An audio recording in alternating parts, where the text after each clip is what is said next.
You may have heard, maybe you haven't. There's an ice storm warning for southeastern Oklahoma. That is not the Tulsa Metro. We do not have ice storm warnings for Tulsa. We have a travel advisory or winter weather advisory that will be underway this afternoon, tonight for Tulsa. We may have a little bit of light freezing rain that can kind of sneak up into the metro late this afternoon, tonight, and then sneak out of here. Unfortunately, southern Oklahoma, there's a higher opportunity for more kind of significant type of icing on elevated surfaces, things like trees, maybe power lines. The good news is that this is a relatively fast system. Unlike Texas, this is basically day 3 that they've been having to deal with this. Full out ice storm yesterday, ice storm again today. In Texas. Part of that's going to try to nudge northward. So some very light precipitation. Some of this is not reaching the surface, but I got a feeling in the next hour or two, there'll be some sleet pellets out of some of this in southern Oklahoma. And then as the day progresses, it'll turn into rain. And then tonight, the potential for freezing rain, or even late this afternoon tonight in those areas. So here's Tulsa. We do think that we'll be very close to just breaking above freezing briefly today. 32, 34, 35 around Tulsa. We won't be able to tell that much of a difference from, just walking around outside. So big coats, of course. 7, 8, 9 o'clock tonight until around 3, 4 o'clock tomorrow morning. That's our window for the metro. It's not a very large window. And if we see any kind of rain that freezes on contact, we think it's going to be pretty light.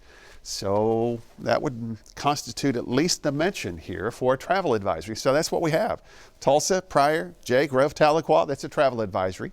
Areas southeastern Oklahoma, the counties that are highlighted in purple, that's an ice storm warning, and that extends from Durant and Lake Texoma, Dallas-Fort Worth, basically all the way down to almost the Rio Grande Valley.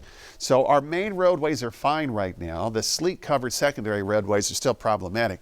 Now, if we do see a little bit of ice, we could have a glaze around the metro. Just a little bit more to the south, we could pick up about 1/10. But it's far southern Oklahoma that we're concerned that there could be about 1/4 of an inch of ice, maybe slightly higher amounts in the kind of mountainous, hilly areas of Lattimore Floyd County. Here's the future view. This is 10 o'clock this morning. Now at 11 o'clock, we're just going to go slowly through it through the afternoon. And yes, there's even a potential for a little sunbreak or two. When I got to work this morning, it was perfectly clear over Tulsa. Obviously not now, but the clouds are rolling in. So by 1 to 2 o'clock, the Tulsa Metro, we are technically under a travel advisory at this point. The temperature will be at 33, 34. Now, we might have a sleet pellet or two, but as the shower activity moves closer to Tulsa this afternoon, the temperature will go back below freezing. So here's the 5, 6, and 7 o'clock hour. Now, look how close this is to Tulsa from our handy-dandy model standpoint. I mean, it is literally about, it's almost southern Tulsa County, northern Okmulgee County. That's why we have kept a rather high probability, 50-50 chance here for the metro, and much higher likelihoods across the southern areas. This is where we could have that freezing rain on contact.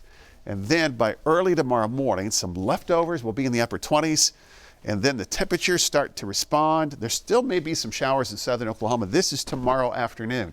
A big range tomorrow. 49 Pawhuska, 37 McAllister, 40s in Tulsa. We get past Thursday. Now, it will still be cold on Friday, but the big weekend warm-up is planned. 50 Saturday, 60 Sunday.